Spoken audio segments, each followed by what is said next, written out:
him. He's an artist. This is DM2Art.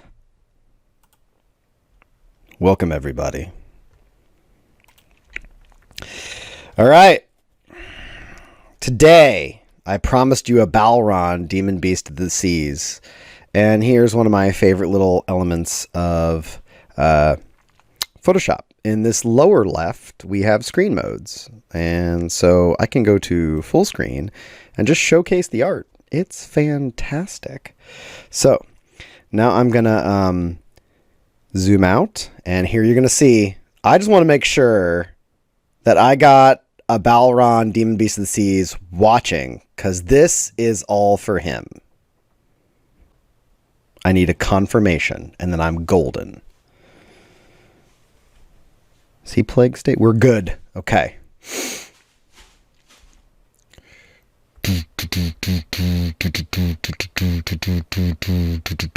That's a stump.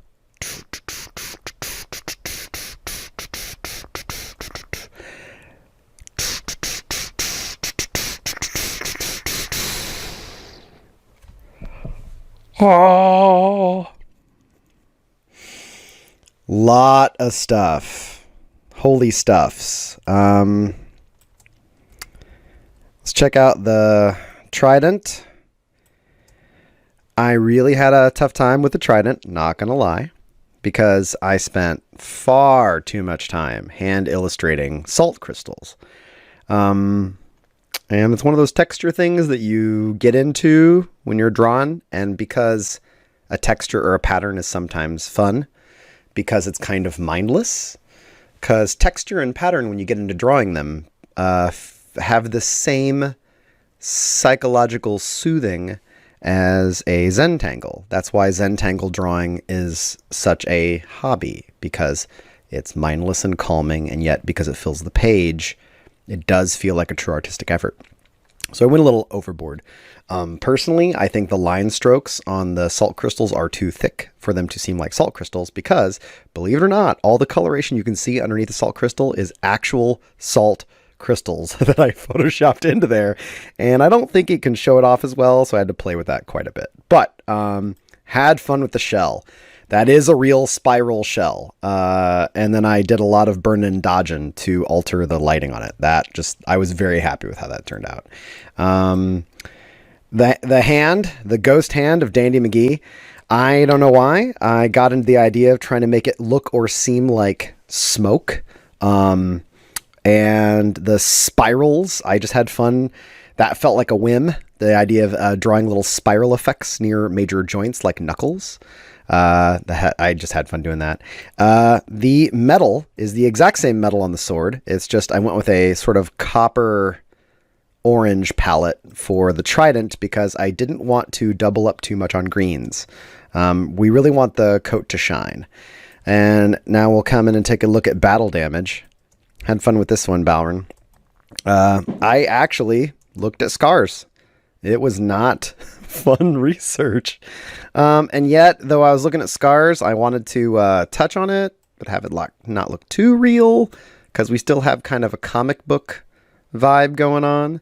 But I want a nice burn mark on the stomach right there. So, and then coming up, I ghosted a little bit one here on the collarbone.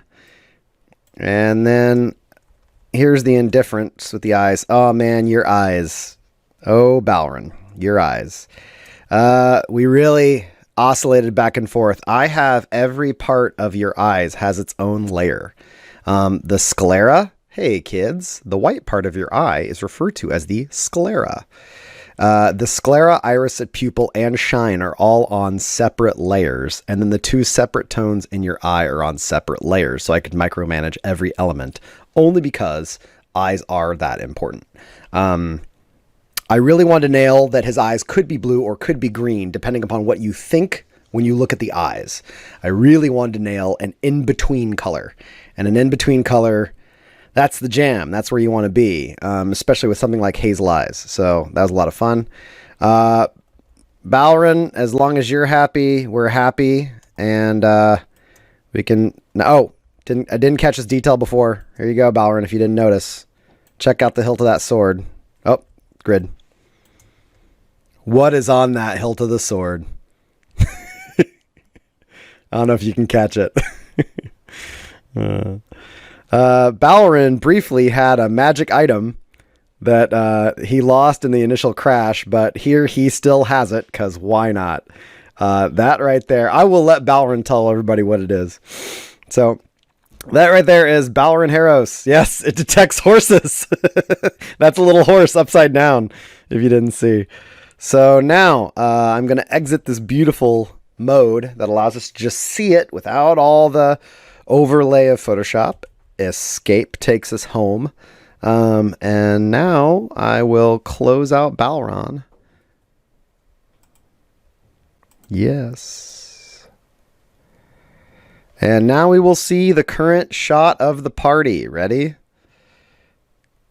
Here is our Koto, our Skizer, and Balren. And let me tell you, this was a bit of a... It kind of threw me. Here's why. Look at that setup. Clearly, I am pushing darker values on Balren than I've pushed with Koto or Skizer.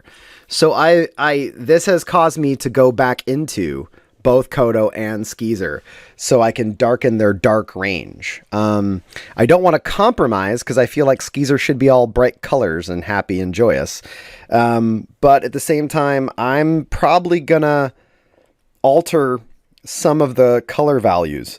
Not the colors, just altering how light works on the different characters. I probably am going to come into the lower part of Balren's face and lighten up some of the darker shadows just a little bit. Only because there's just way too much shadow going on to Balren, just because he doesn't balance in the group shot. Now, I'm not going to do that on an individual image. But when it's the group shot, I do need to tailor them a little bit better. So that's our current setup. And just so you know, attention to detail. I don't know if Clint is here, but this is for all y'all to check out. That right there is a guide to scale. I literally did math. I had to go through everybody's character sheets and find out what they listed their character's height as, and enlarge a ruler, make brackets set out to feet, break them down by a division of 12. And because I'm sorry, if the guys bother to say this character is this tall, it really does matter when I'm the one that's making the visualization. So Kodo truly is 6'8". That's what 6'8" looks like when I'm going to carefully, I don't like moving the scale guide personally. I'm going to slide it using arrow keys so it doesn't deviate vertically. But Kodo truly is that tall. He looks down at everyone. And the funny thing is, I always got the vibe that Balren is big. So I did, yes, I treated the top of the hair as the hair, because the funny thing was when I set the top of his head at 3-3, Skeezer just seemed a little bit too big. We've tonally stressed since the beginning of the game that Skeezer's tiny, and I didn't want to make him too big. So, and then with Balren, I fudged a little. I made Balren a little bit taller, just a hair by like an inch than he actually is. And then I let the hat compensate because that felt very Balren to me.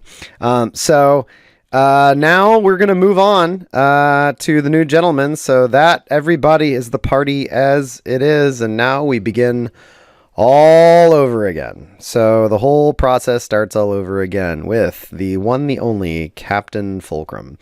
This is Fulcrum as he stands. This is the original illustration, but I've done some doctoring. So to zoom in to show you what I've done, he is not going to have pupils because, to be fair, he kind of doesn't. His eyes oscillate between white and red, but they're pupilless. I have gone through this a little bit, and we're not going to showcase the horns because early on, and even now, The horns he has said are small, and he keeps them underneath the hood, and that's sort of canonical. So that's where we're going to remain. And so what? Oh, okay. No, you can take over. Okay. All right, guys. That's my time, I suppose. I just wanted to celebrate Balren with you. We got a guest artist in today to sort of take over for cleaning up and taking on Balren. All right. So thanks and take care.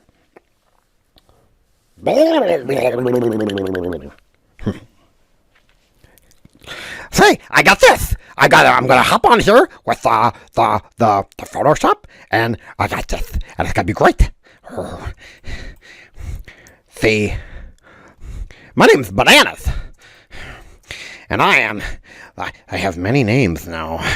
I have been gifted with the great staff of corn, and so they have called me he who walks behind the rows. I am the god of corn, and I also know a few things about Photoshop. So, here we go today.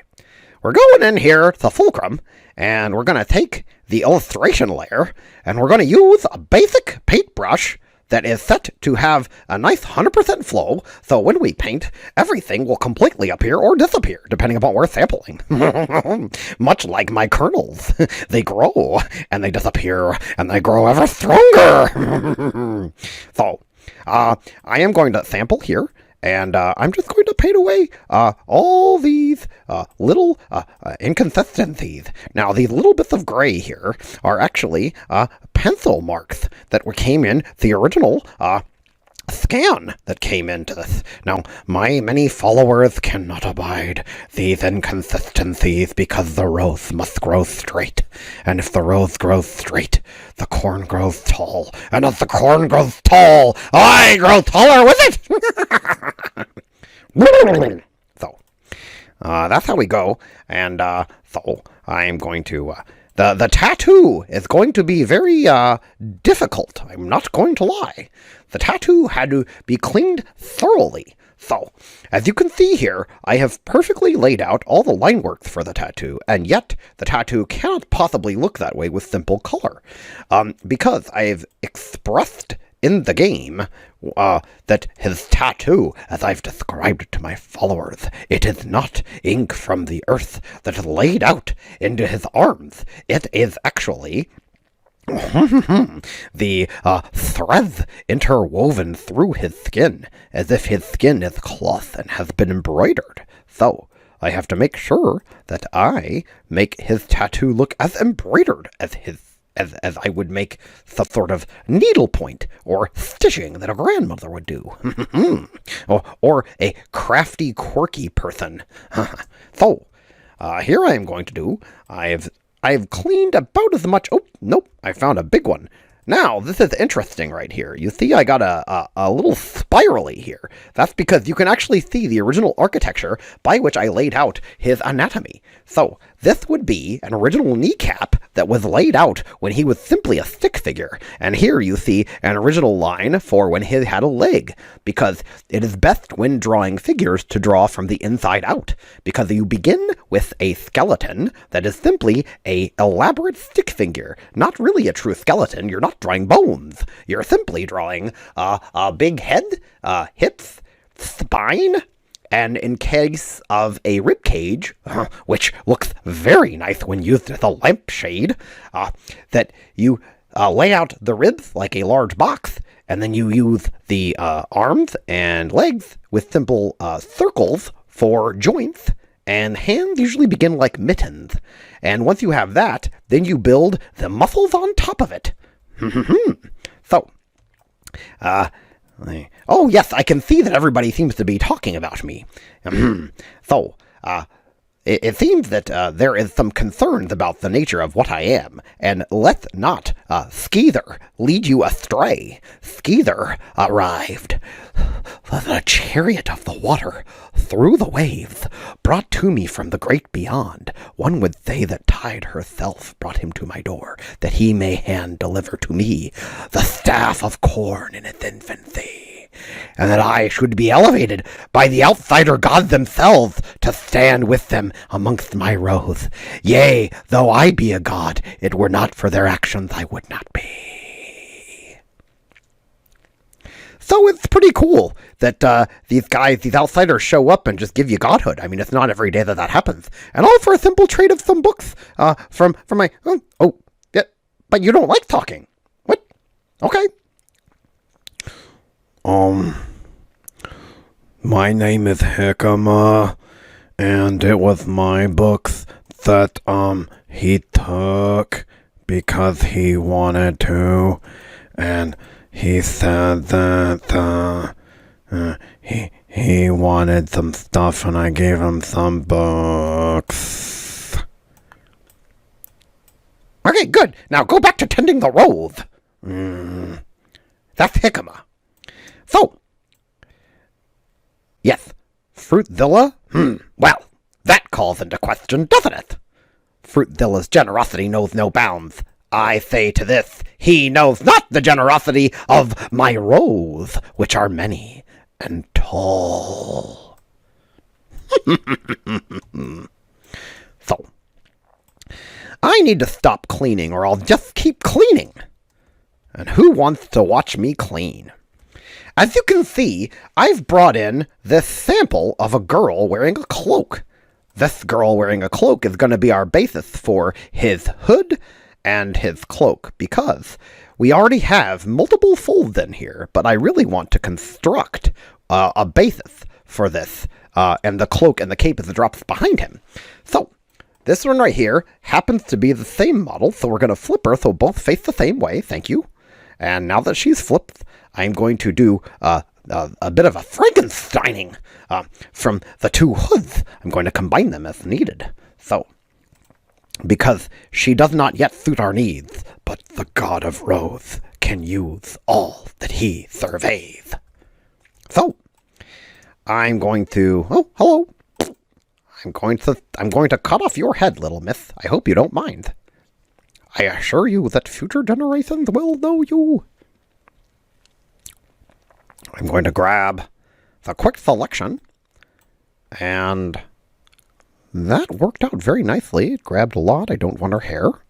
So that's really all I need. I'm now going to layer via copy and get rid of my original, because who wants an original? You always work with clones because they have no rights.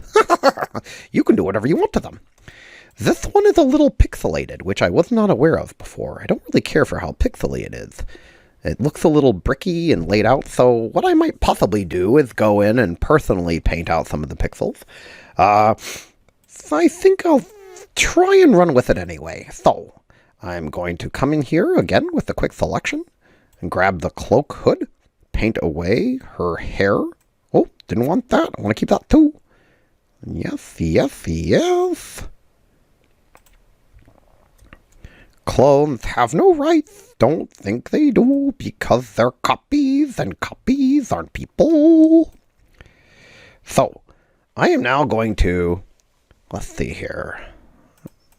I want to make sure that I flicker the layer I'm working on, so I know what layer I'm working on. Why do I have a piece of her hand? I don't want a piece of her hand. Not until she's done using it. And then I shall take multiple pieces, and then I will put it in a bag and say, "You got this?" So, I will put this here and drop this here. And now that I've got this part of the hood, I will make her go away. Thank you. Now I've got two hoods. And these hoods I shall combine. I will be using Pan's favorite tool. Now I shall begin a new set of layers that are outside of this layer.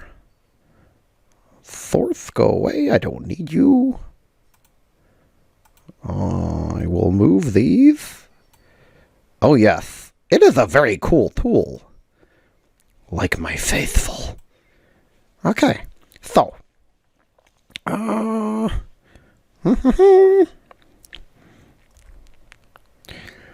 Let's see here. Take this guy. Now I'm going to... What am I going to do here? I think I might do even more clones in case I don't like what I'm doing. Because this is going to involve some trial and error. So I like this one as a base. And I like this one for the fold. So I might use this one in front. And this one part of for the further higher area. Yes, that is what I shall do. So I'll take these two. Nope. I will take this one. Bring it up here. And I will take these two, and I will enlarge them with a free transform, which exists inside the edit menu. Control T summons it, and now I shall spread this out.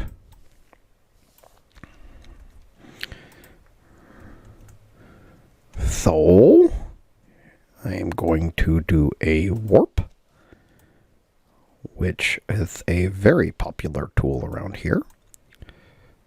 Because look at the magic.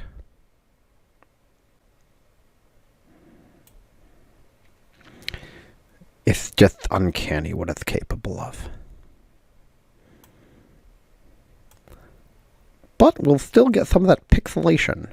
So, it is what it is. There is only so far you can take a photo sometimes. They're limited by their original source.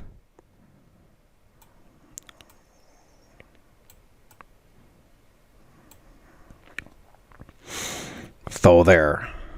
That's not bad. I just really hate those pixels. So, what shall we do? I'll take the second one and see if I can make that work as well. Actually, I'll take the first one and attempt to do a grab of just and only what we need. Good, just as I thought. It is coming out nicely once you do the multiply layer. My illustration is obscuring your ability to see the inconsistencies in the pixels, so I will mod it down so it is a little bit more concise.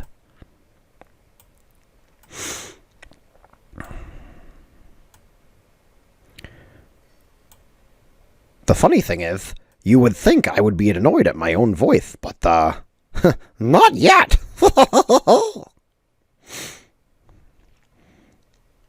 And yet I can see the viewer count staying fairly low, so one would wonder, maybe it's driving them away.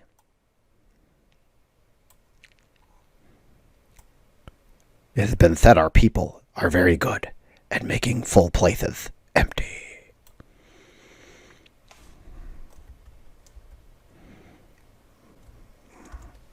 I enjoy that. So now. So, flicker.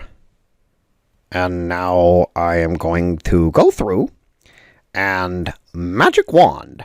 If you've never messed with Photoshop before, and you are new to this, welcome. So I am going to select. Magic Wand is capable of selecting similar values as long as they are the same level of darkness or light. This will not do, because though Magic Wand is selecting these things, I have noticed an inconsistency in Balren with some of his lines. There was a point where his lines were too dark. So, and that was largely because I used Magic Wand to grab the things I was attempting to clone, instead of just cloning the exterior. So what I'm going to do here is clone the exterior appropriately. So that way, the red overlays on black lines as well, making them a true black, or black with a little bit of red as well. Now, I'm largely sticking to the idea that each of the characters will be a dominant color palette. So, red is not going to be Fulcrum's color. Green belongs to Balren, purple belongs to Skeether, and Koto is mostly metals and blue. So grays and blue. We're going to make Fulcrum here also blue, but whereas Koto is more of a royal blue, we're going to play with the idea of different shades of blue over here. And because it was clearly established very early on that Fulcrum is on the run, a lot of the things he has looks more hodgepodge than the rest of the group. In the same sense that so does Skeezer. Both have salvaged whatever they've gotten. So, I am going to outline. I am using Polyagonal Lasso, or Pretty Polly as we call her around here. C is a wonderful assistant, and C is able to trace using click and point with straight lines. However, one of the beauties of Pretty Polly, and for that reason any lasso in the system, is any lasso does whatever the mouse does. Except for Polly, she does straight lines. However, if I hold down the Alt key, she perfectly traces and becomes regular lasso, which is very convenient. So, now, for those of you unfamiliar or new to Photoshop, let's do a little bit of review. This here is one of many tools. The second, third, and fourth tool on the toolbar, which is to the left of the screen, as you can see right now, are selection tools. Selection tools are capable of setting up a quarantine. Pardon the poorly timed pun there. But it's actually like a quarantine in the sense that once the selection is set up, nothing can be worked outside of it. So, right now, as I set up this selection, and I'm actually going to keep tracing because I want to set up one that will continue to assist me in the future. So, this is all we need for right now, except it's not all we need. The rest of this cape is supposed to be red as well, at least for now. So, since it's going to be red, I have to continue to trace that out as well. So, I just want to make very clear here, Skeezer. Your mother was a tracer. That's right. I said it.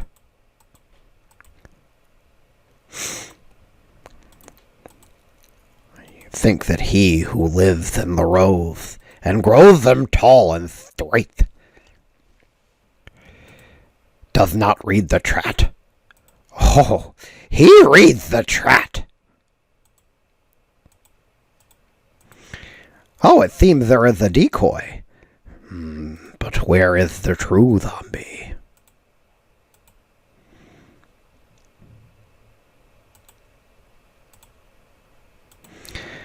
There is a great deal of insinuation about the parentage of Skeezer. I wonder if that will come to light.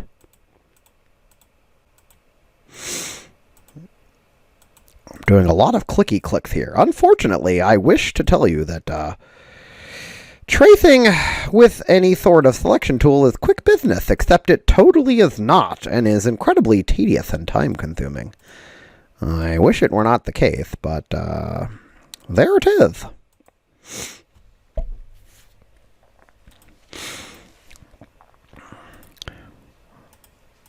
So, what on today's agenda? Yes, we shall extend the southern fields. What? There's what?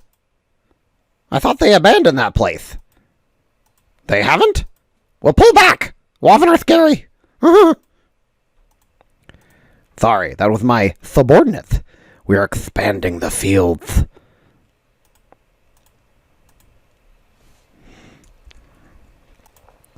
While I do an art stream, because, canon.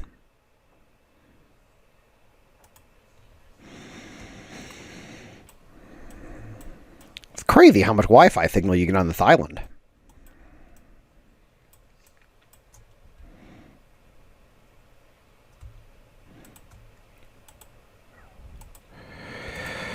Oh, this is so riveting. All this tracing. This is where it's at. This is the jam, people. Now, the reason why I'm bothering to trace all this out is because I intend to use a path. Paths are of great assistance once you get used to using them. And for digital artists, they are, in my opinion, invaluable.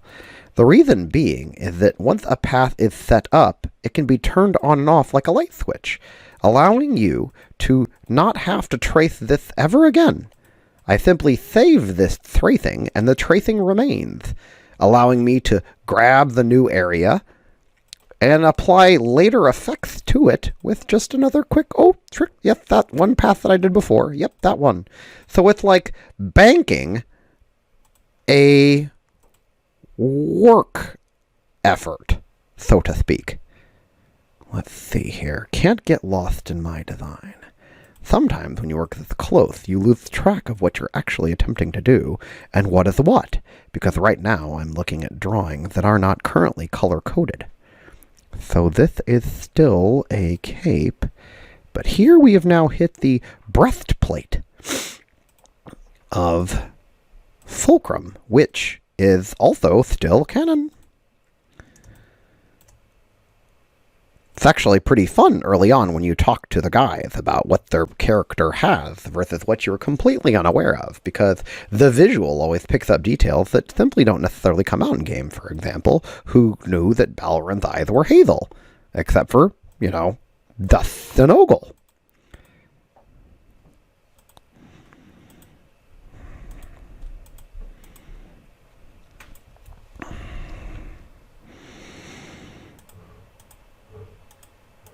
Oh, that's great. Jeff's gonna draw our characters? I can't wait.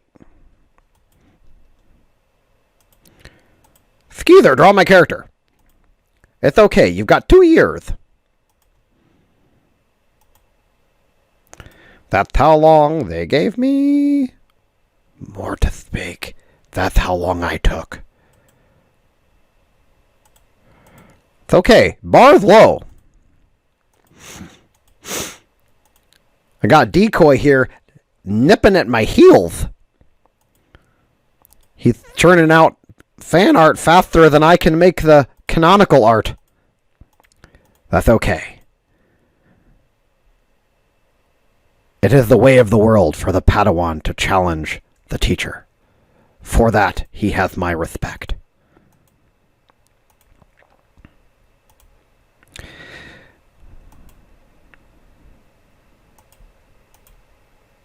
Oh, you don't know. He's really good. Credit where credit's due, everybody. If you haven't seen the beauty of Zombie Decoy, his stuff is pretty fantastic. If you're looking for art, there's your person. Now, I don't remember. Yes, the cape goes here. That is the basis of the cape. I had so much fun doing the stitching on the legs to make it look like he has poorly constructed pants and they are tattered. That was actually quite fun.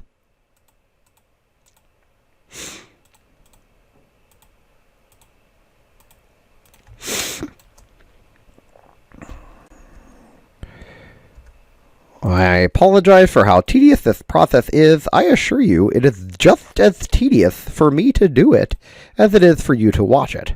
But here is the benefits. Once this tracing is done, it will never need done again, as long as I am cautious and get the whole thing in one go. So I have that entire cowl area. And I have the whole back, and now I just have to go between the legs, and then the slight area over here to the left of the leg, where it just appears right beside. So, I am now going to convert to regular lasso. You can see Polly, who looks like she's a bent coat hanger. I'm going to hold down Alt, and she will suddenly start to behave like regular lasso that does whatever the mouth movement does, because I want to have the tatters still be organic line work. Organic. A line quality one possesses that opposed to that seems natural or have a little bit of the inconsistency of natural destruction.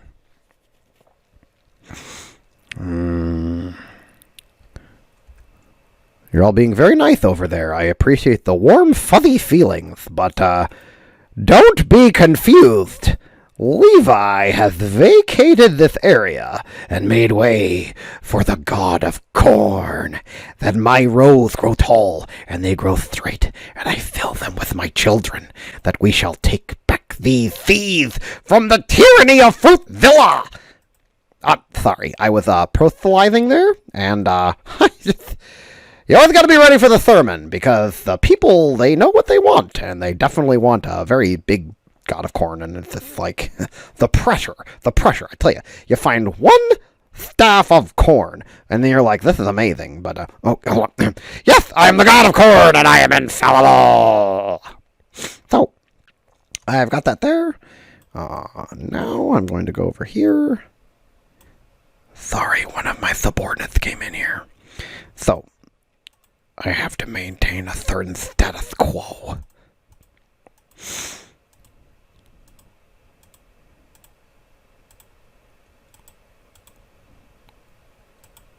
Okay, I'm almost done with this cape. Almost done with the cape. Slowly dying inside because of this cape. That's killing me, because right now I'm looking at all these little sketchy bits and thinking like, oh my god, I just really want to stab myself for all these little sketchy bits I went and did, thinking this'll be a good idea. Let's throw a bunch of detail in here.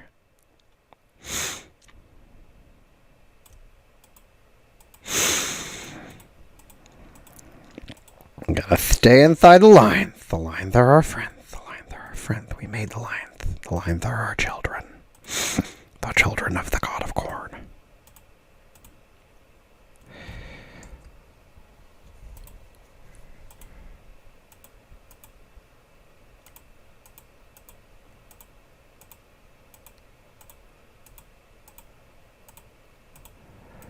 Clicky, clicky. Me in a silent room, just clicky, clicking away. Clicky, clicky. Going slowly and saney with the clicky, clicky. Yes, little mouse. Please speak to me. Tell me your sweet binary clicky clicks. What is that? You don't want to ever stop clicking? Well then, I shall oblige you. We in our eldritch nightmares shall click unto infinitum, and beyond it we shall find ever more clicking.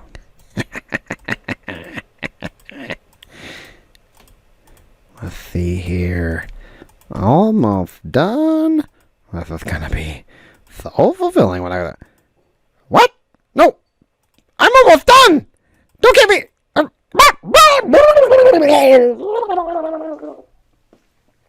Get out of here.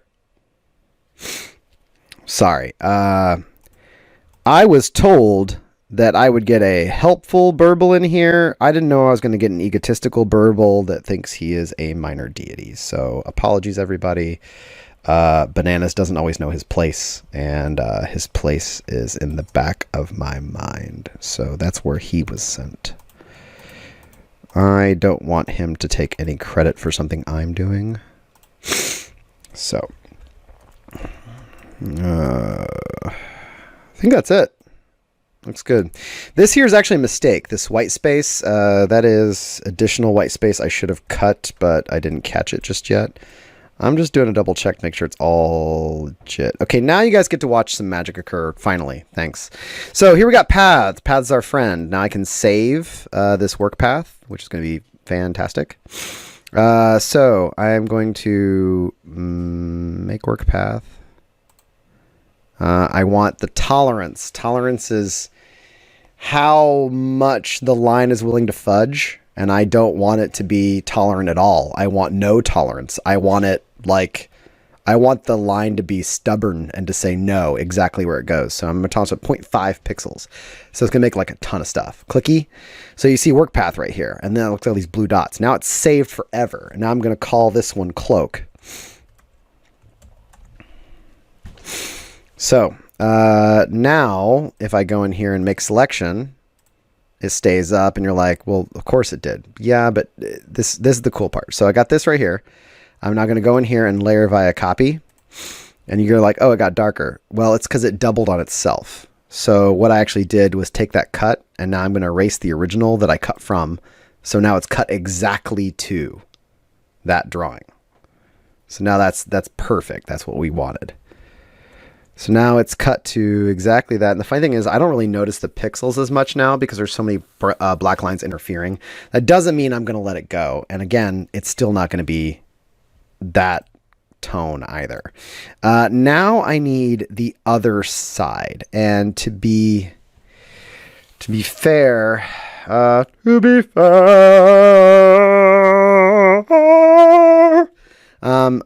going to take the same cloak and flip it around. So I'm going to take this guy and clone it, bring it over here, Control T, flip it.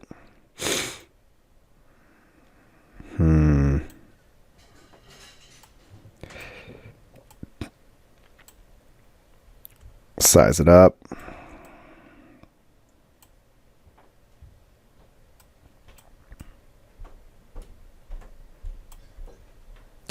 I really only want that one fold. I think I'm going to warp it a little bit. Here comes some warp action. Some of that sweet warp action.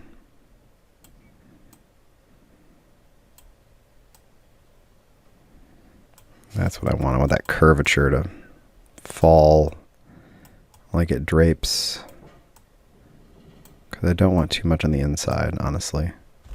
Hit enter, and you're like, what's he doing? So I'm going to do the multiply effect again. So really, I'm staring at this negative space here next to his face, and I'm really just watching that. Everything else is going to get cut away. It's going to be like completely discarded.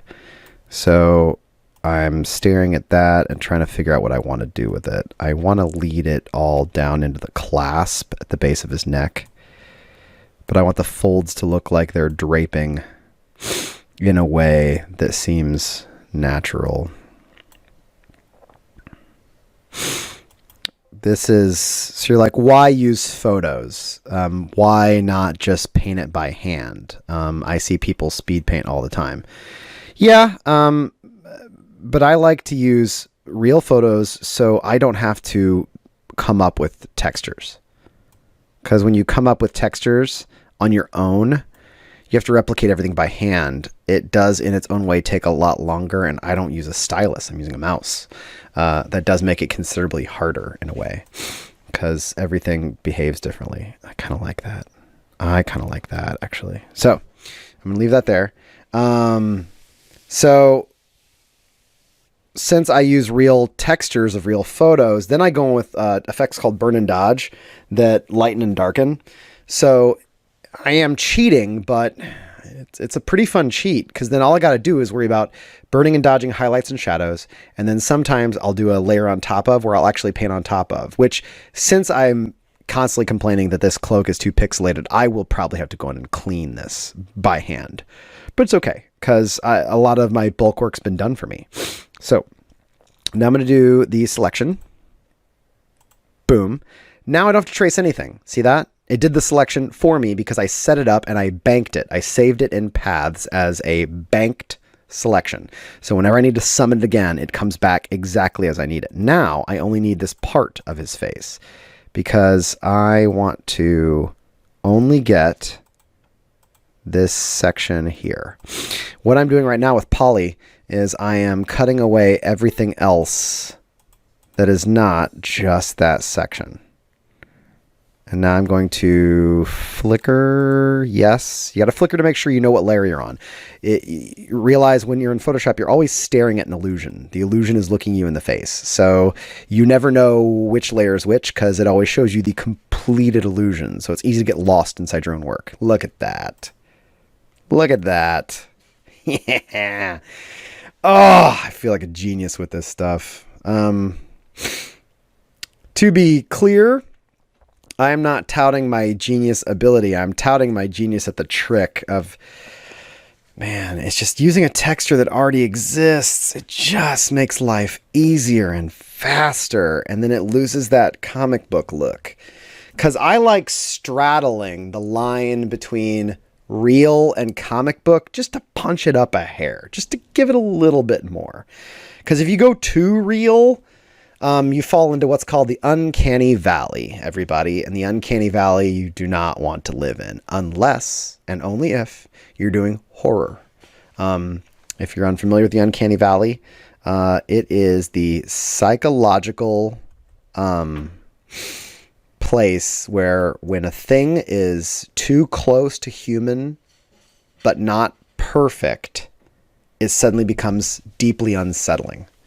For example, all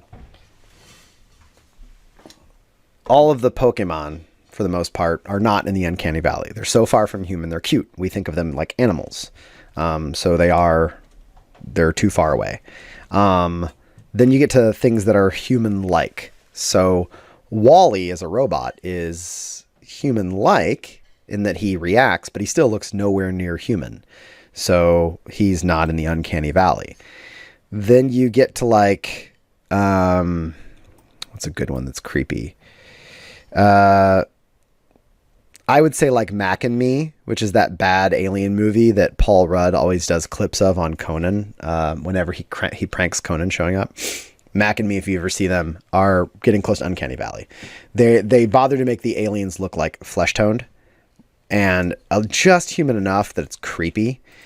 And then horror wants to live in the uncanny valley.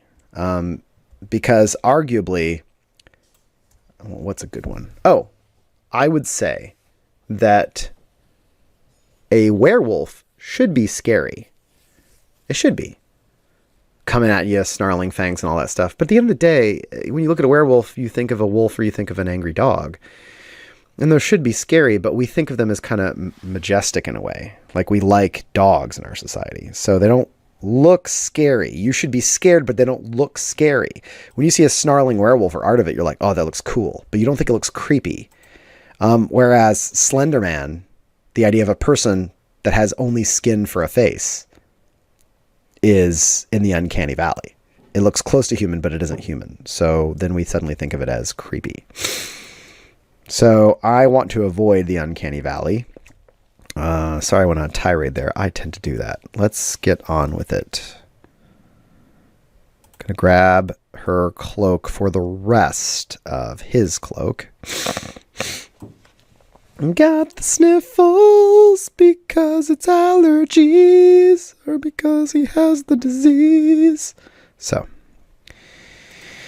I'm going to layer via copy, bring it up top, and dispense with this woman. Away with you! I am going to slice away. Pretty Polly's going to come help me do some microsurgery here. Clicky, clicky, clicky.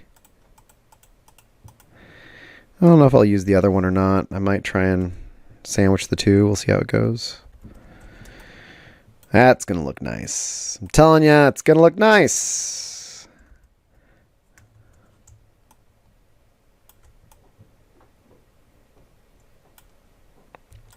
I'm going to just like keep this one simple. I don't think I'm going to even try to line stuff up and just see how... no, I'm going to.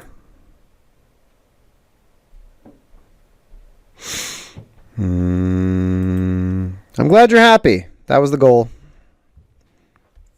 Thanks, sir. Good luck out there. Everybody wish him luck. He's on the front lines of all this. When Dustin says he's going to work, he's going to be literally, maybe, be touching samples of coronavirus. Like, literally. Do I miss teaching? I literally teach today, Poison Ivy Pika. I did e-learning with my students this morning, which largely was me reaffirming their fears that somehow in a pandemic, my school would not attempt to make grading difficult or hard to deal with.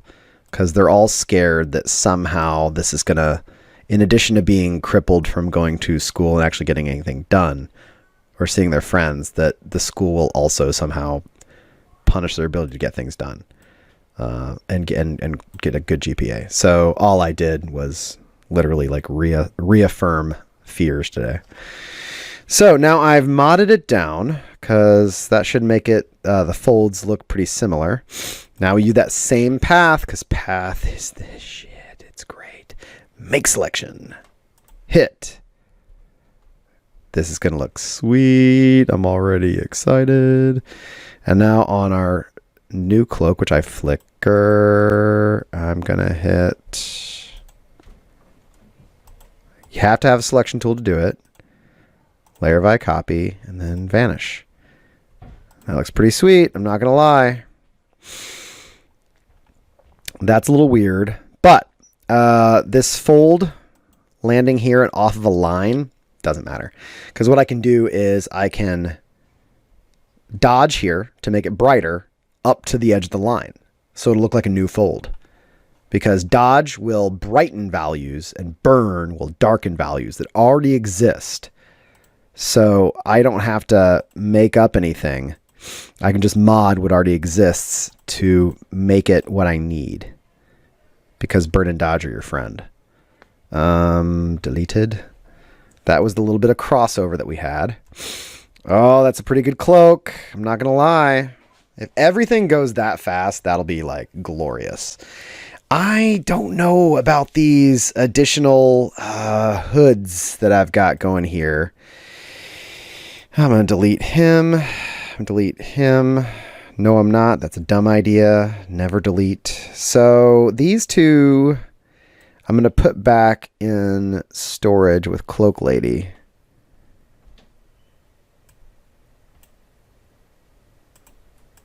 That I can delete. That I can delete. I'm going to call them Hood 1 and 2. Hood 2. And I'm going to vanish them for now. Whoop. Nope. We need that one. That one's got to stay. Which is it? That one? Hood 2.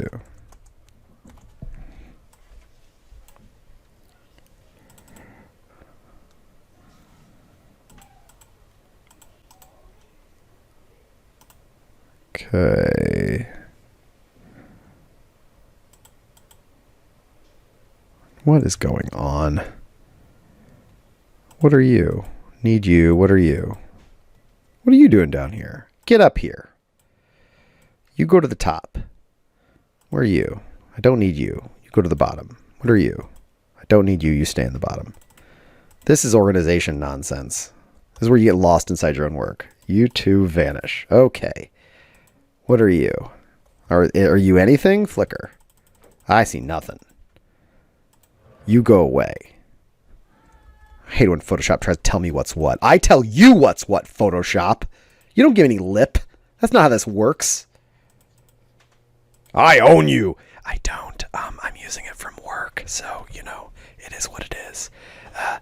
Welcome to America, where stealing from work is the only right that we all feel we have. So, that right there is the cloak, all set up on its own layer, all linked, so I can flicker the whole thing. I'm going to just call it cloak.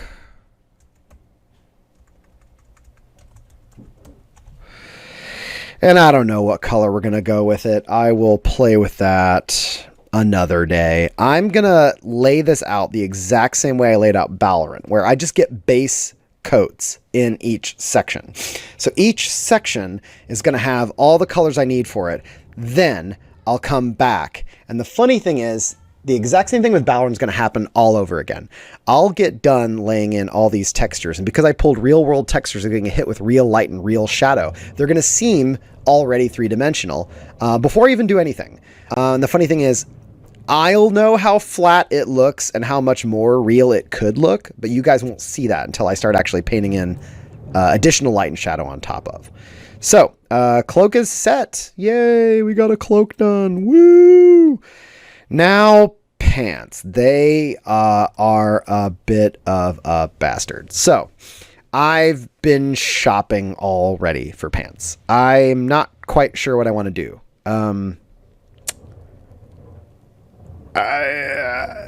I think I'll come back to pants because I do have a decent amount of resources I can use. But see, when I shop for pants, I looked up tattered pants. I get a lot of jeans. I just don't want to make it look like he's wearing denim. It just seems weird. It's going to really pull us out of the fantasy time period and setting. Denim is not a thing. I guess I can pull them. I just think it's going to be undeniable they're going to look like that. So instead, what I'm going to do is look up like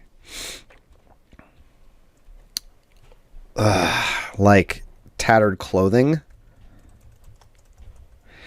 Well, maybe old black pants. You're not wrong, Poison Ivy Pika, but the difference is, if I pull black pants, I will get something I can't lighten.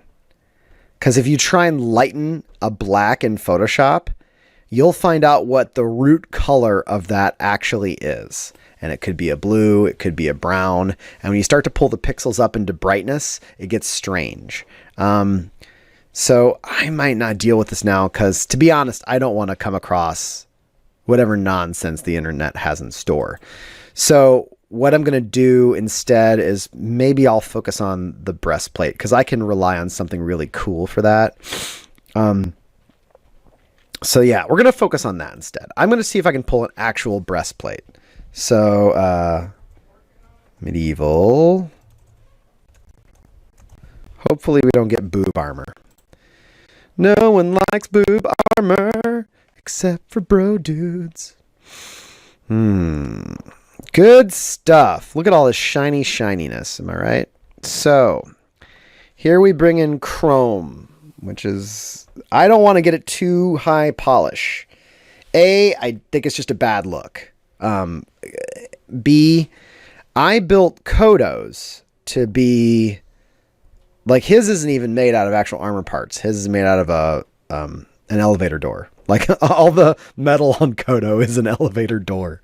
So I kind of like these eBay ad. Oh, nope. Can't see that. 300 by 190. It's very low resolution. It's a very small picture.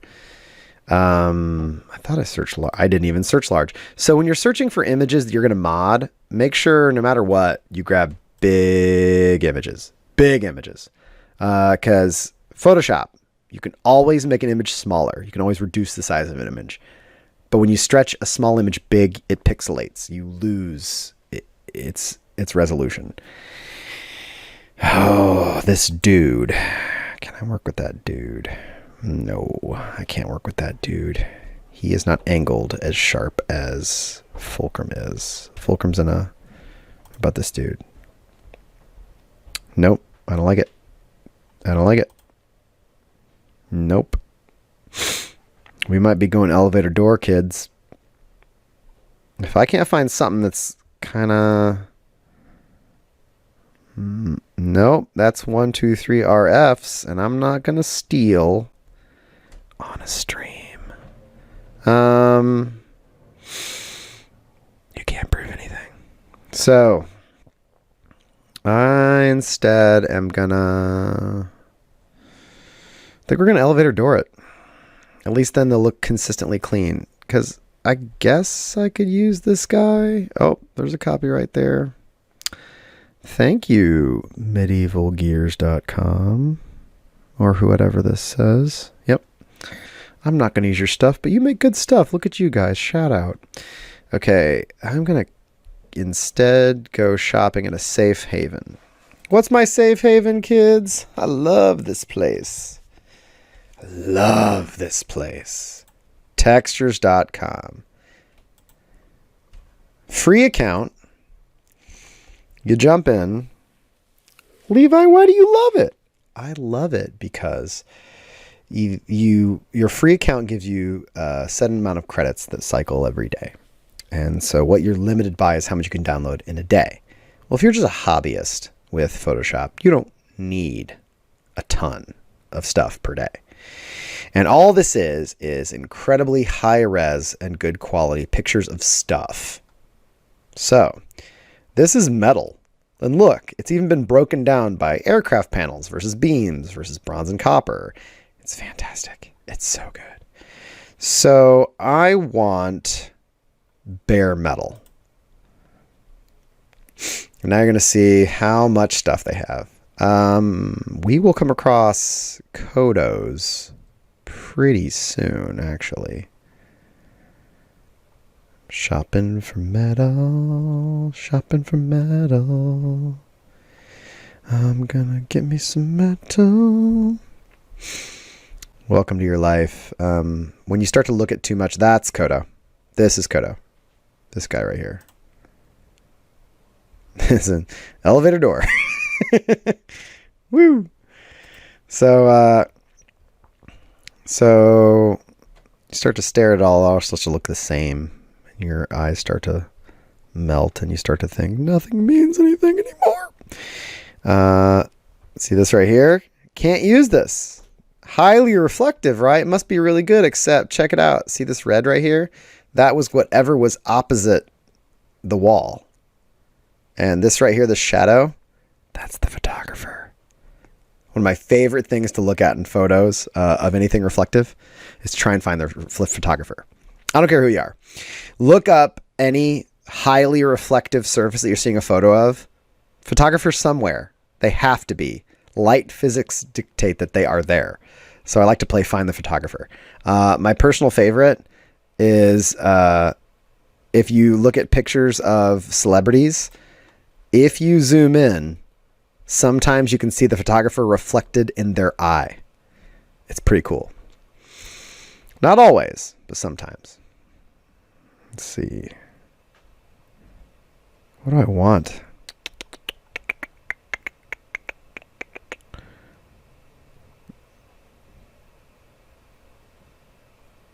Okay, well, I've decided. Ooh, what's this guy? Is that another door? I love elevator doors. What can I say? I like this.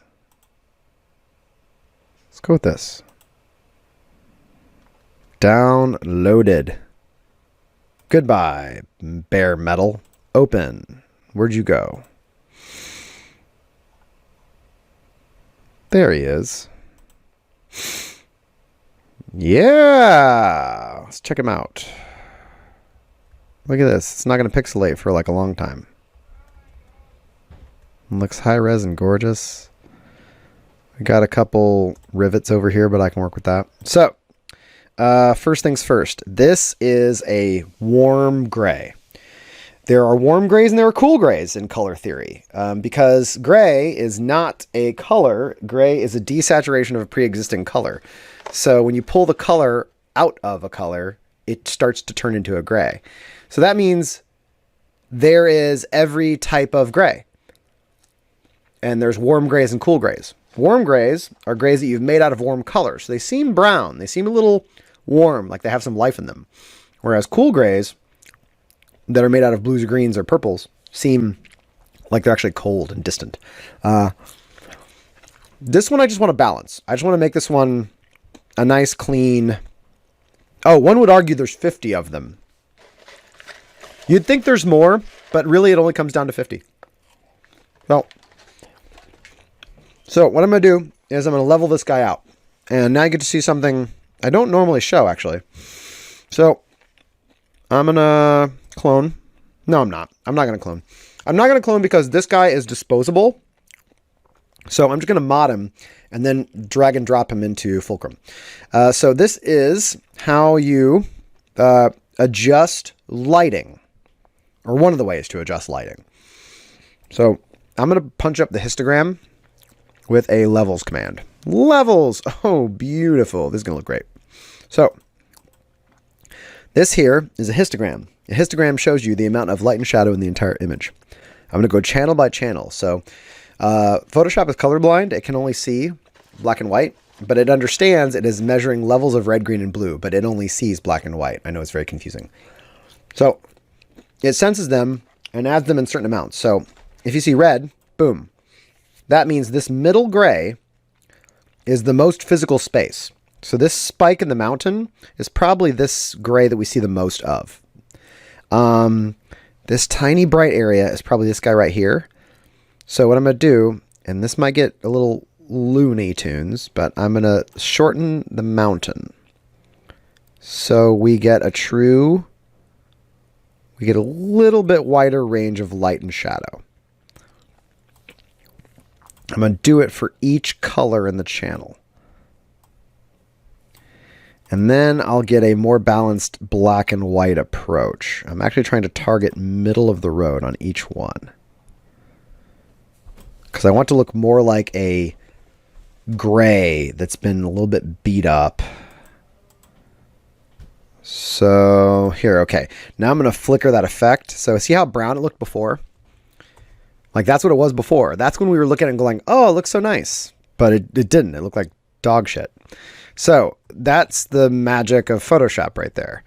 Your eye lies to you constantly while you're working on it. So when you're working in Photoshop or really any photo editing program, the trick is knowing the potential of the image and what more you could do to it to improve it. Because your eye constantly tells you what you're looking at is correct until you compare it. And then you can actually see a change. So, dog shit gray. Well said, Bardic Knowledge. So I'm going to grab this guy and drag him up here and drop him. So, oh, I like it. It's going to look sweet. It's going to look sweet. So we're going to drop metal in our sources pile. We're going to call it metal. We're going to vanish it for now because first things first, got to jump in and mess with that breastplate. I got to make the breastplate. See if I can just grab it. This is Quick Select. Quick Select is in the same family as Polyagonal Lasso. Polly, our girl who does all the hard work around here. But the trouble is Quick Select is faster, but Quick Select is the Thmart tool. That's a THM. Thmart. It attempts to make decisions for you based on algorithms that guess ahead of what you want based on what you've been doing. I have a love-hate relationship with Thmart tools. Sometimes they do exactly what I want, and sometimes they do too much.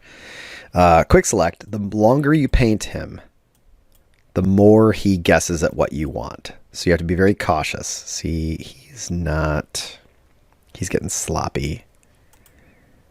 Oh, Jesus, buddy. Quick Select the fuck, man. Do your job. This is no good. This is no bueno. No bueno. So, I'm going to do it myself. So, I'm going to come in here with Polly, and you get to watch the Polly show. Polly likes to click, click, click, click. She likes to grab the selection for me. It's the Polly show. Who says there's only music on Bardic Knowledge? There's music here. It's not good, but it'll happen. You didn't ask for it, but you're going to get it.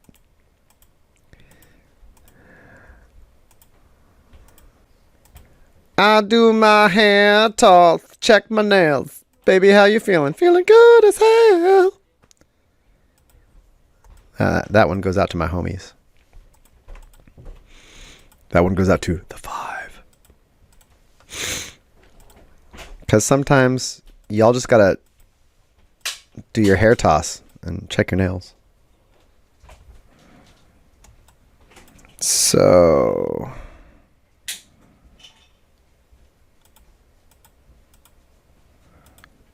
now get a little weird right here. I'm not exactly sure what I'm looking. Nope, I got it.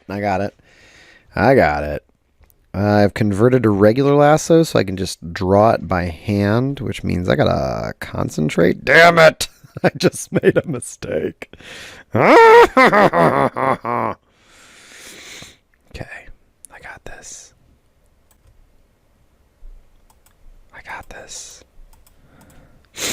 So these right here are the tattered shirts for the idea that the first time, I thought this would be like a fun,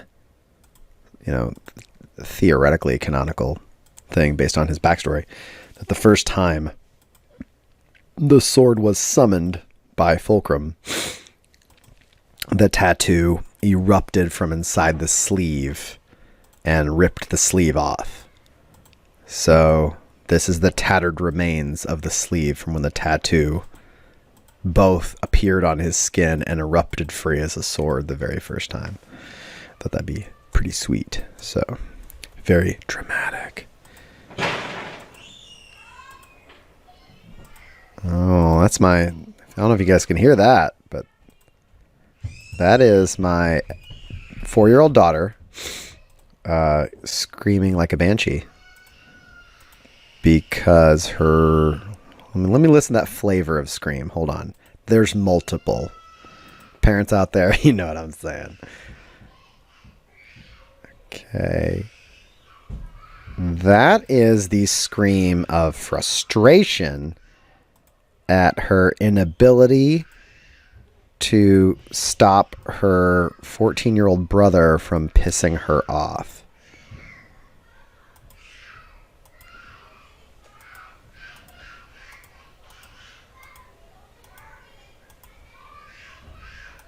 Oh, wow, she is melting down hardcore. Okay, my wife doesn't sound like she's too mad, so Huxley must not have done too much. Oh, she's coming downstairs. This could get good. I don't know. I don't know if she's coming my way or not. We're going to find out.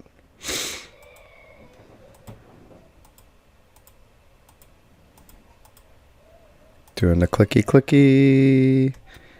Oh, yeah. The volume, actually, I'm proud to say the volume comes from me. I am many things, but above all, loud. I'm good at loud.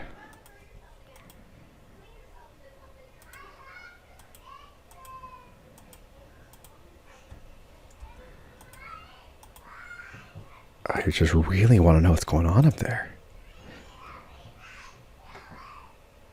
She needs to be nice to something. Sounds like my daughter's anthropomorphized something. She does that a lot. Anthropomorphization, to treat something as human. Children do it all the time. This stick is a he. Oh, shit, that's right. What ride was that?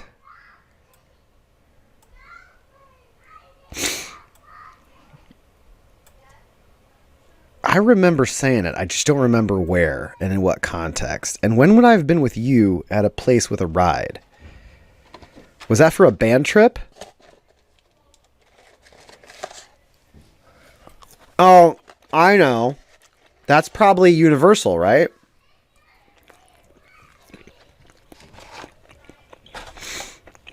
It's probably Universal. I don't want to get eaten by an alien. Aliens scare me. They should scare all of you.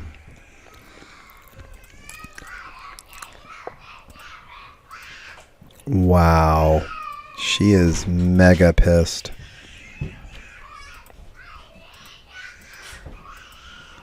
She's trying to open a door. People aren't letting her open.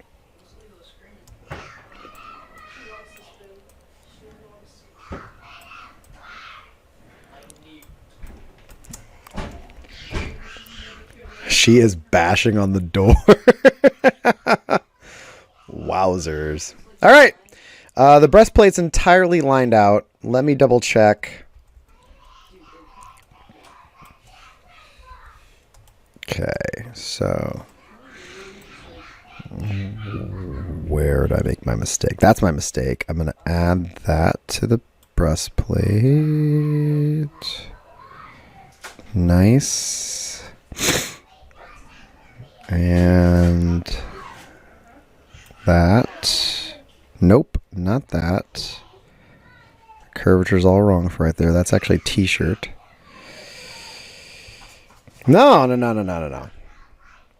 This is entertainment. That is irrational. She needs a nap. Rage. Is something that's been taken from her. Probably her brother's pissed her off. Hold on. I'll investigate. Hey, Ever. Yeah? Do you know what that's all about? Yeah, Huxley borrowed a bin that Leela has never cared about for his homework. and Leela is getting very frustrated. Yeah. Can we give it back to her for now? Well, we're only gonna have it for like 10 minutes. Because I'm doing a thing for my school. This is an e-learning thing? Yeah. Is there anything in here that you could take instead and give her back the bin? Is there a bin in here? There might be. You can check the studio. Okay, so I got a breastplate right here, and now I'm going to save that as a work path. Make work path. Boom. Now I got a path here, and I'm going to call this one breastplate.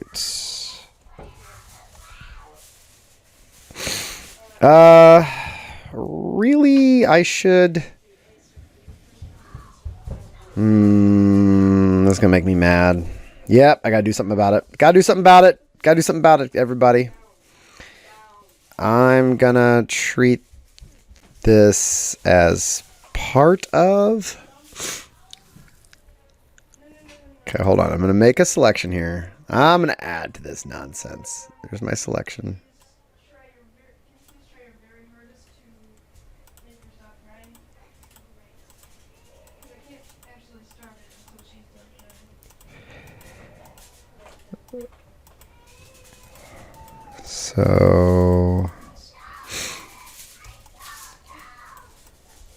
So these are going to be leather straps in here. So I'm going to make these not part of the selection. I didn't want to get ahead of myself. Sorry. Dad senses kicked in and I suddenly totally lost track of what I was doing because that's how that goes. She's exhausted because we took a hike right before I streamed. So she did over a mile in the woods, all terrain, and she's been up and running around all day. So she's super tired. Oh, you know what? I'm wrong. She did have a nap. She did have a nap. She's just fiery. That's okay. She's a warrior. These days, rage is good. I think young girls need all the rage they can get.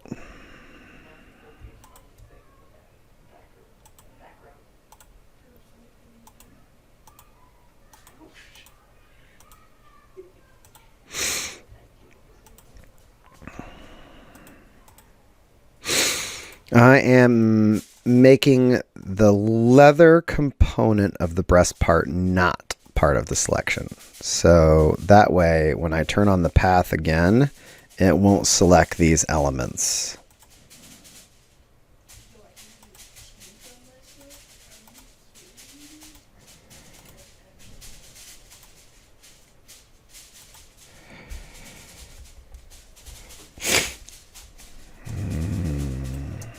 Yeah. We'll see. If it hits teen years, then, you know, I'm fine with her fighting with me as much as it takes, just so I know that maybe fighting with her parents off and on because we're frustrating, because we're strict, that she'll, you know, maybe stand up for herself a little bit more against somebody that actually can affect her much more negatively. Like a taker as opposed to a giver. So I tell my kids all the time, like, you know, find a giver, not a taker. I got the breastplate. Now I'm going to make another work path and delete the first one because I don't like that one. This is the new one that has everything we need. Now I can move the metal in, and the metal can do all the biz for me.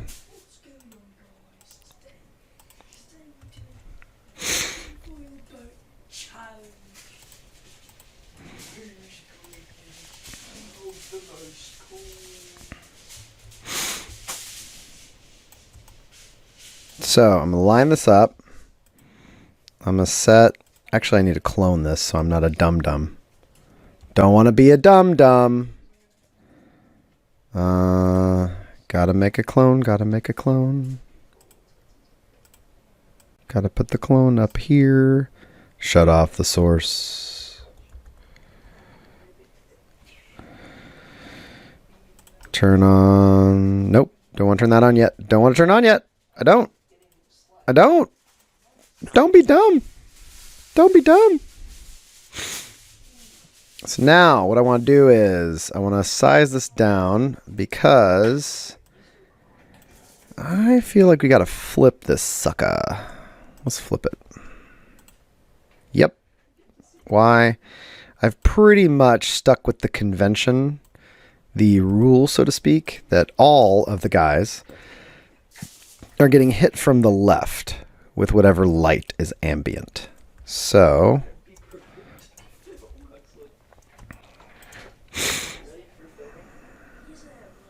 I don't know if I want like that small. I feel like it's going to be weird if it's that small.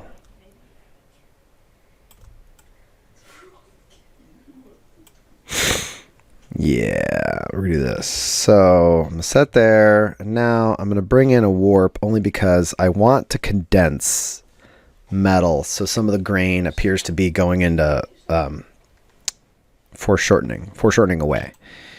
Foreshortening is the idea that because of something's angle, it appears to be going away from you or coming toward you, so that changes its shape.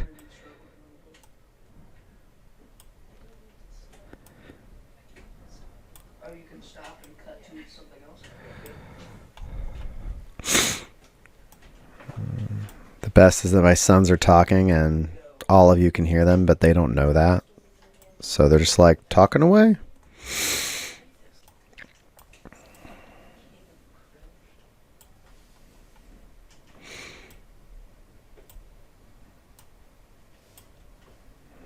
Mm-hmm.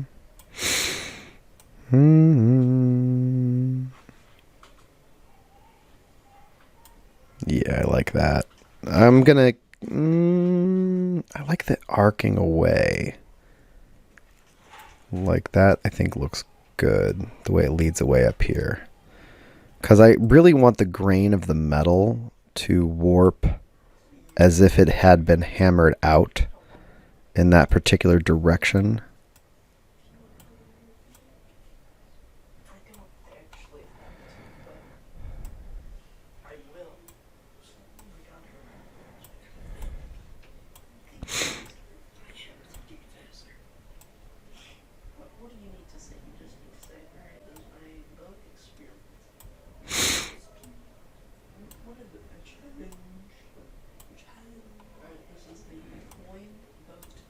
I like it. I'm gonna go with that. Hit enter. Use my breastplate path that I've marked. Make selection. Now inside of that selection, I take any of the selection tools. We'll grab Polly because she's fantastic. Hit layer via copy. That'll take this and take the selection I've made and use it like a cookie cutter to copy only that area on top of itself. Cloned. And then I delete the original. Deleted. And it's form-fitted metal to exactly that area. So, this is a little too dark, but it looks good. It does look like form-fit. I'm going to mess with the values so I pull more of that tone out. Because it's kind of a wash gray. So, see, we'll show you what I mean by that. So, let's call that breastplate. Breastplate. So, adjustments, brightness, contrast is fantastic. This is what everybody does to every photo of every place they've ever been. If they have Photoshop, they'll go and do a contrast bump, and they'll do like a brightness tweak to make all the lighting of a particular place seem perfect. In fact, arguably, the contrast slider of no contrast, everything's gray, to way too much contrast, brights and darks, is the majority of Instagram filters. They're all contrast alterations for the most part, of various scales. To that end, every filter you've ever seen is a preset template function of something Photoshop could do. So it's like this particular thing is going to be just a quick contrast bump and a brightness bump and then call it a day.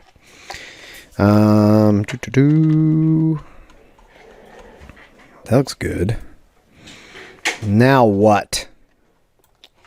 Let's see if we can make our boy... Oh, maybe I should do the shield.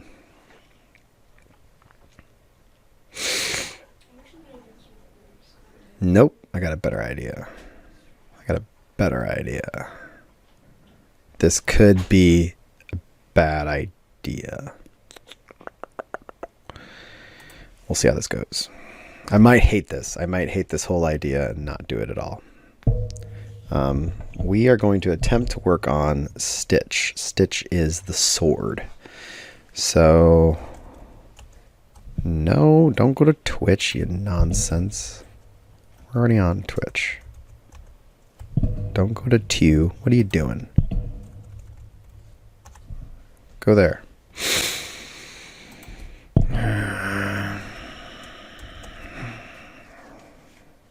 No obsidian. You've failed me, textures.com.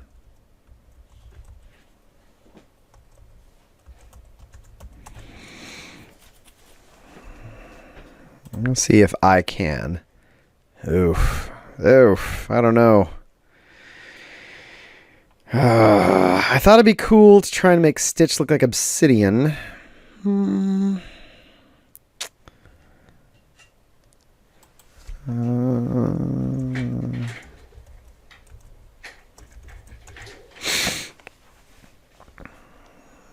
Ooh, that does look good.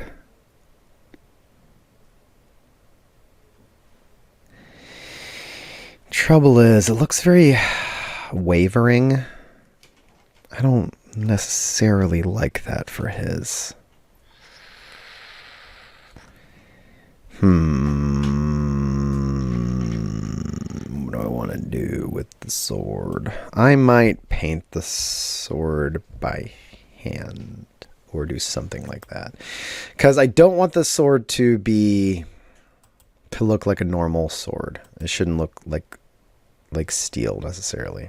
I'm sorry dealing with so many indecision for me today. He is a tough one at times.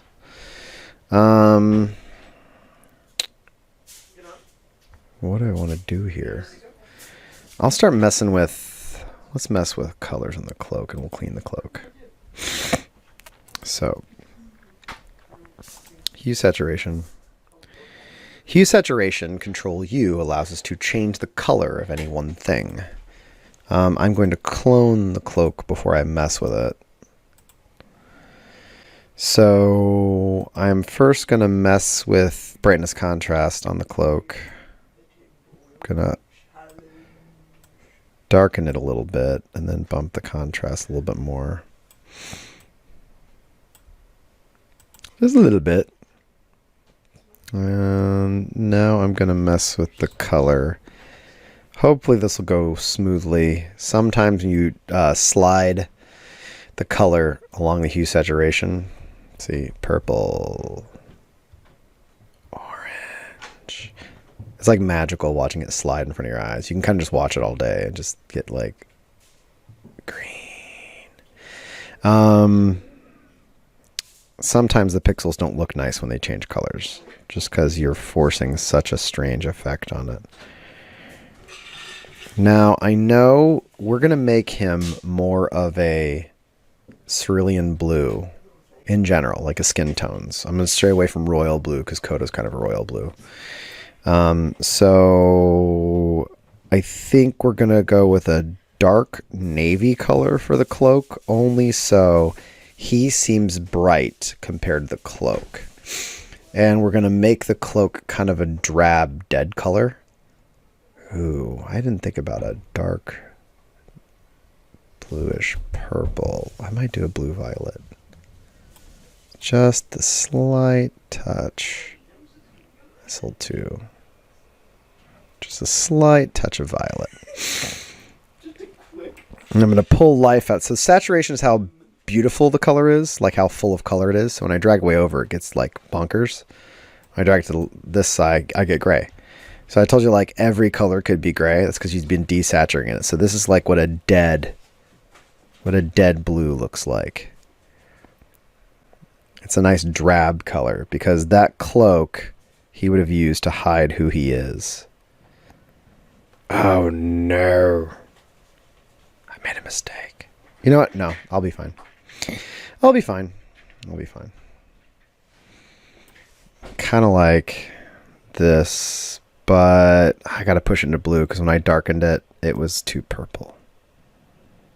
We'll go into royal blue and then kill it. Yeah. That's kind of a dead color. It's like it's almost blue, but it's only a hint of blue. Everything about Fulcrum in the early days of the playing characters, don't pay attention to me, don't look at me, I'm on the run. And I want to keep that a consistency in his visual appearance. I want him to see like nothing about him stands out except for the breastplate, because the breastplate and the tattoo are going to be kind of obnoxious. But everything else about him is going to be very drab, very boring. Because he'll have scavenged it, and at the same time, he's not trying to draw attention to himself because he's afraid. So my dilemma is gotta jump on a new layer. I overlooked needing this little tie to be the same color. So here we go. I'm gonna do clone stamp. Clone stamp's my buddy. I'm gonna go and do cloak copy. Go over here. I'm gonna grab clone stamp's great. It does everything. Clone stamp is how Photoshop functions, pretty much. It's how the system became what it is today. So I'm going to grab that area and paint this area down here.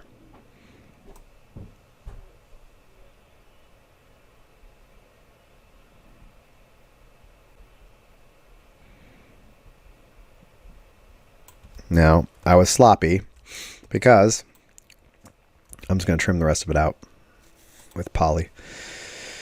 I'm going to grab... Oh, that's why I never included in the original. Look at that. All right.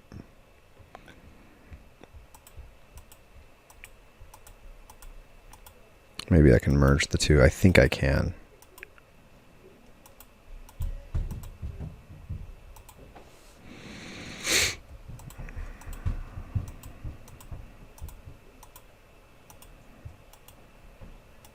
Clicky, clicky, clicky, doing a clicky. I'm gonna click with Polly, I got a lasso. And cloney. Oh no, I can't do that. I have to... Ooh. I have to make a work path. Yup. And it's a teeny tiny work path.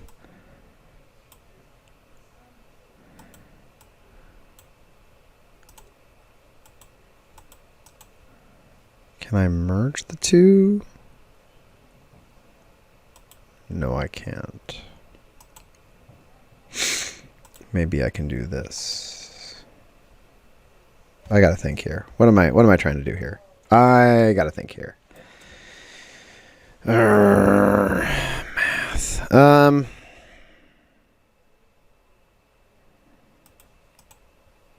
Make selection. I should have done this way. Not the grid. I hate the grid. And I'll just select with this too, and then I'll make a new selection and I'll call it cloak, and then that'll be what we do, and then I won't be in dum-dum. Because no one likes a dum-dum. No one likes a dum-dum being dumb. Making work for himself he already did, 'cause he's a dum-dum boy. That was from my hot single Dum Dum Boy. So now I'm going to clone cloak copy on top of itself. Delete. Beautiful. Now I can use cloak copy to make a new permanent selection with my paths. Similar. What? Oh, that's the other one. There we go. Select inverse. Did you get everything? Yeah, you did. Make a work path. No, you didn't. You didn't. There you go. I think. Good. Now it should be able to make a work path. And we're going to call you Cloak. Oh, stop giving me lip. Cloak 1, sure. Then you can go away, because I don't trust you anymore. Yes! It's good color. See how the dark is already kind of slimming? Like, it's actually made him appear to be, like, more withdrawn and pulled away, whereas, like, that widens him out. Color really does that to people. Dark colors, they really do slim because dark values appear to be going away from you, leaving your area, receding, running away, wrapping around. Bright colors seem to come at you, to expand, to get bigger. So,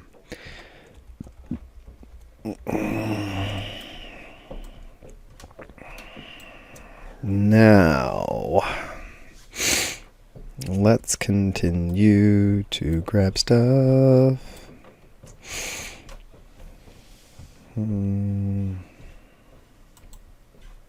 Don't want metal. You can go away. I already got you. Shield. What do I want to do with the shield? I think it's a steel shield. So I think I need to go shop for more metal. Just so I have different metal. I don't want people to be able to tell that the breastplate and the shield are the exact same thing. Because that would look stupid. Don't want anything to look stupid. These are 3D assets, which sadly I don't have the correct plugins for mine version of Photoshop to use. If I could use them, they'd be very convenient. Meaning these are designed to wrap around 3D modeled elements. This is a new thing that Textures.com now offers. Pretty cool. Like, I'm not going to lie, these chrome spheres look amazing.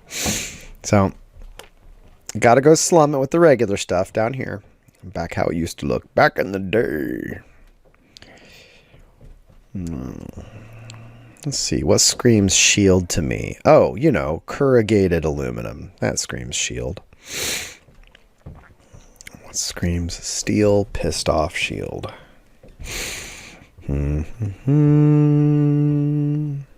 Yeah, make more. What you got? I don't want a rusty shield. And I don't want industrial grid. I don't want it too chromy.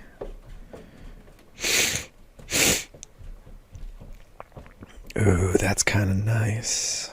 Is there any more of these? I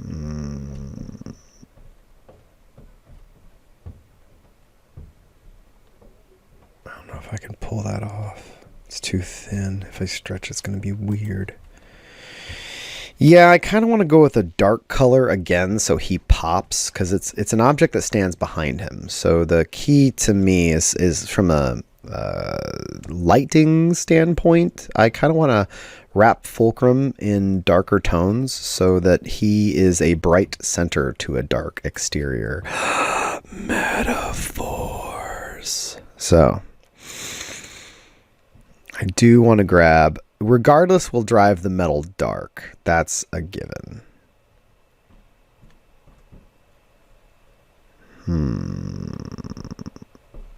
This is kind of nice. I looked at this before. I like it because it's beat up. Oh, it's a door. Look at that. Sweet. We'll grab this because it's just don't know what I want. I'll get them both because I can. Goodbye, Textures.com. I will see you another day.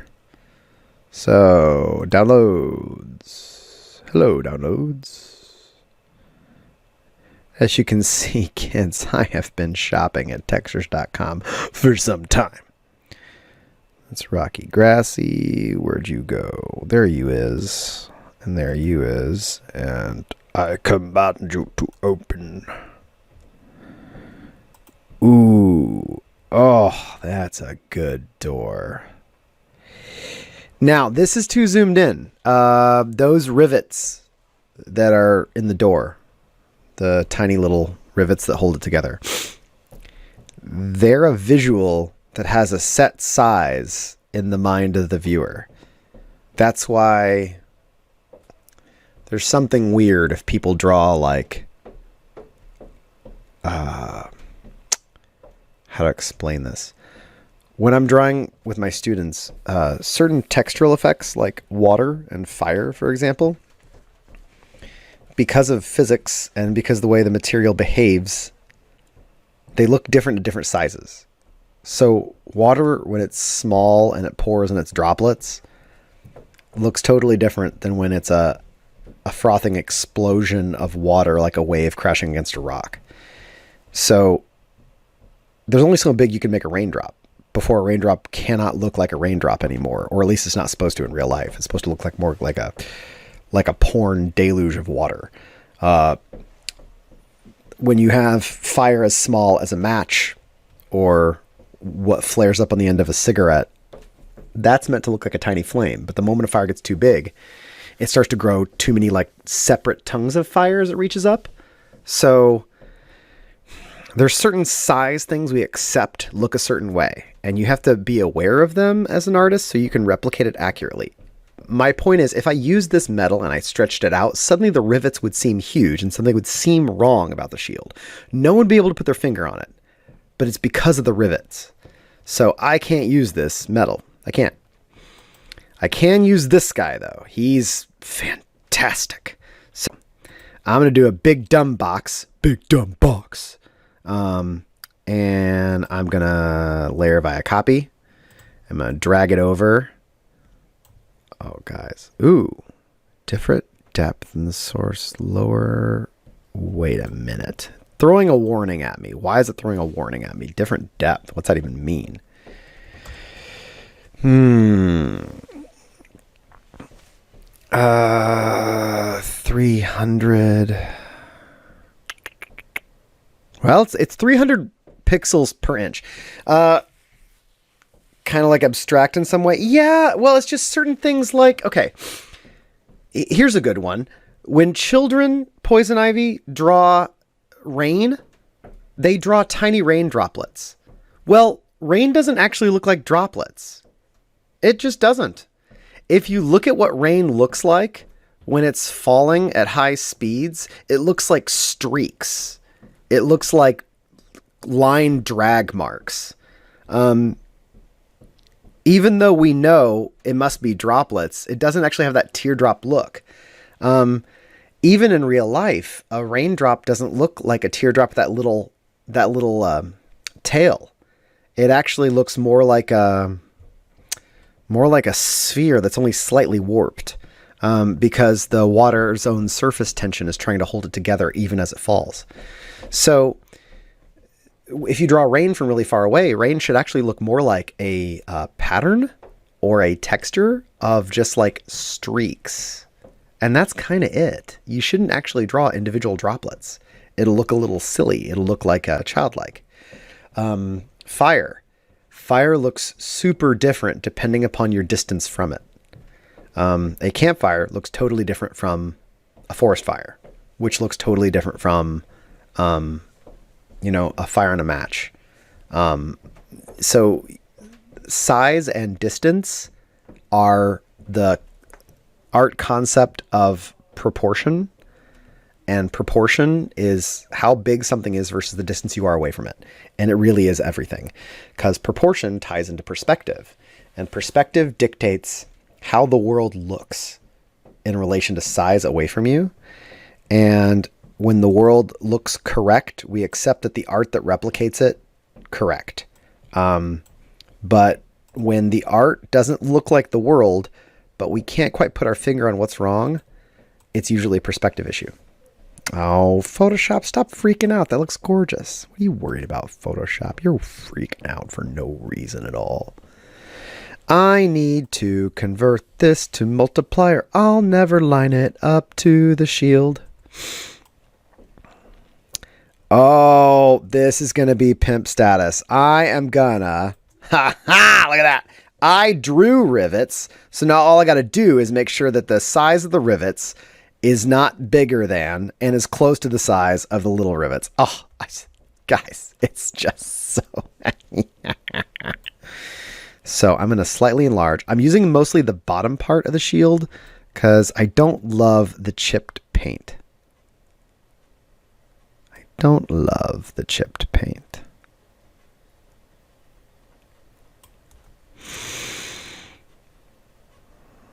Okay, now I need to line up the flow so it feels about right. Oh, this is gonna feel good. Now, here's an interesting thing, because there's all these rivets that would not have been built in ramshackle by whoever used this shield. His shield actually is a magical shield. It's a sentinel shield. So I have to make sure that the rivets kind of seem symmetrical, which is going to be a bit of a bitch to mess with. But I really need to make sure... Oh, that's going to work. That's going to work. That's going to work. See, I got this line right here that comes all the way across. And that's nice and running parallel. So I'm going to run with that. I'm going to run with it. Enter. Now that's all set. I'm going to call it shield metal. And I'm going to drop it down into sources. It vanished because I told all of the sources folder to be vanished right now. Now, got to get back to poly. Same thing as before. We got to trace this shield now. We got to trace it in real life. So I'm going to zoom in so Polly can do her magic and I can float inside the line. It's an entire type of metal, the kind that they make for shields.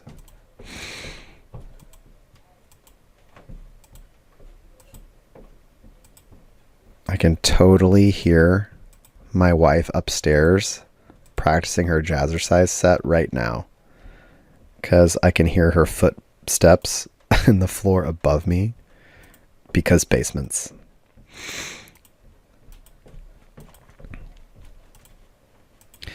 Oh, and we're so early on in constructing Fulcrum here that I should be able to do something fun when we get to the end. Because we're getting close to the end, people. The end is nigh. It comes for us all.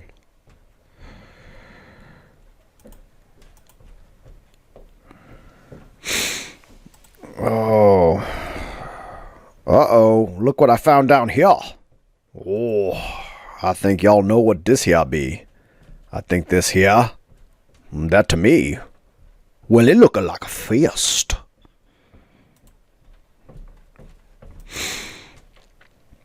Oh, that's a mighty fist that's gripping itself a shield. I can respect myself a fist and a shield. Oh, shield fist. Take my fist, put it in a shield. Then I can shield him with a fist. I'm telling you, it's gone, but it is not forgotten. Come back. You just wait. It'll be a while. It'll be worth it.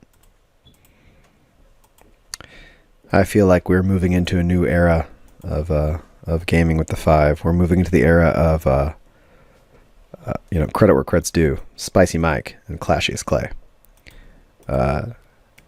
If you were not here, and let's face it, I pretty much can tell everybody's here was there. You've seen the glory that is Clashiest Clay and Spicy Mike. I tip my hat to them. They shall dominate all the quotes.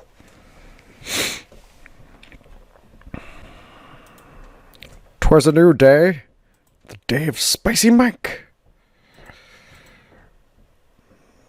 He came upon the scene and dominated all the competition.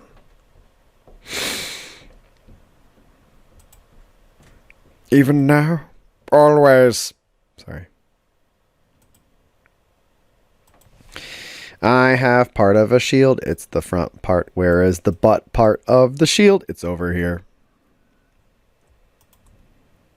Time to get a shield butt. Get a shield butt.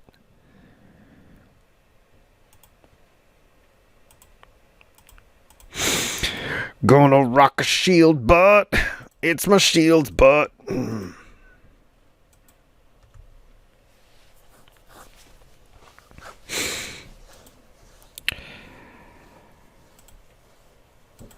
Clearly, fame isn't everything.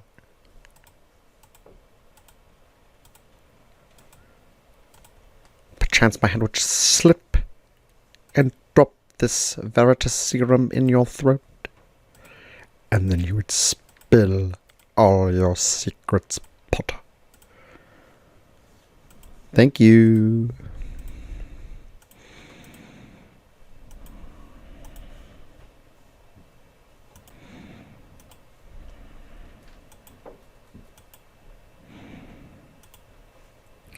How do you find a berserker?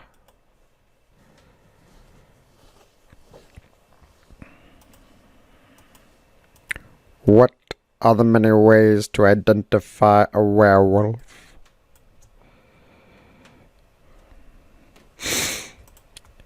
You know, I didn't only do the Potter films, I did other ones as well. I found my role particularly endearing in Love Actually, where I played a human piece of shit.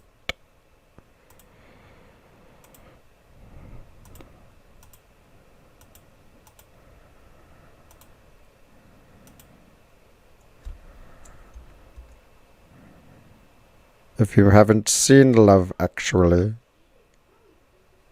I encourage you to look at my performance.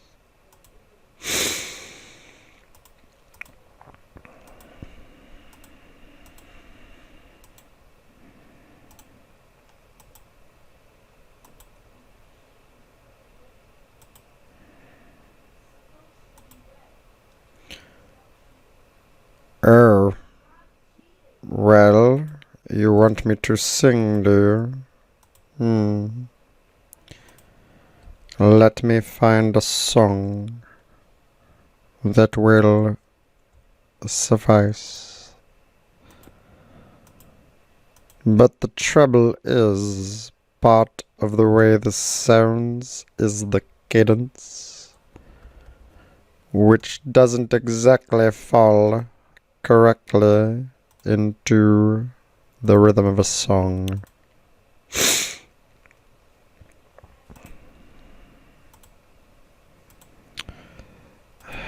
See, whenever anyone in the Bible says they're talking to God, they're talking to me. I am the Metatron.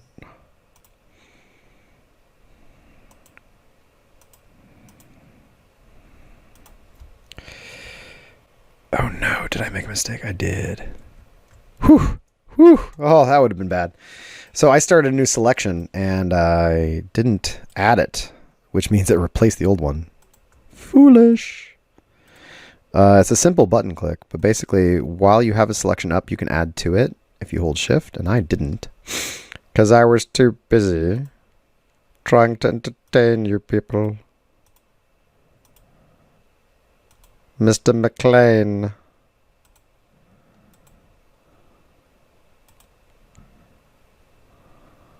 John McLean? Yes. Alright, so I have a shield, and I've laid it out. Make work path. Shield. Bring in the metal. New wave tried to destroy the metal. Make selection. Layer via copy. Deleted. Ah, yes. Check that out. That's got potential. It even looks like a beat up shield right now. All right. Let's see here. We're going to wrap this up, right, Fulcrum? We are. It's going to be great. Okay. So, hi. I'm Fulcrum, and I'm a captain. So I guess that means that you all have to do what I say. So You better do it! yeah. Okay. So thanks for coming by for the wisdom. No. Ooh, oh my gosh. I almost called this the wisdom check. So thanks for coming by to DM2Art, where Levi's making me. Huh? Yeah. A little crazy. So now let's talk about the rest of the shows. Today is Thursday. And what do we have coming out tonight? Cam? Anything? I don't think anything's happening tonight, actually. Maybe 7 days? Is that right? Rain? World War Z! So, at 9 o'clock, stick around for World War Z, where, we, take on hordes of zombies and do our best to keep it together.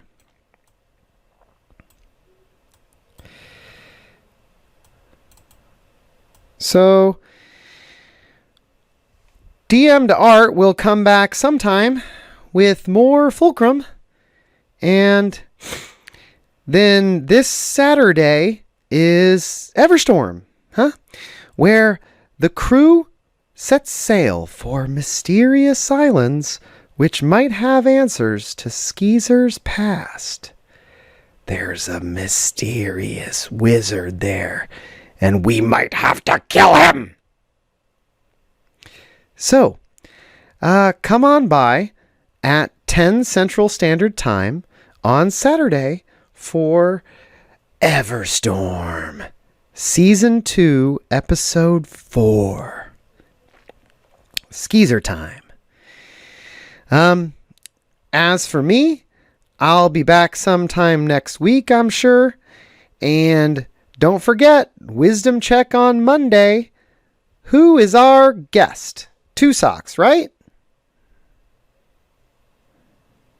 I believe it's Two Socks from Featherfall, formerly Dadbod, that's going to talk about rebranding for your YouTube or stream.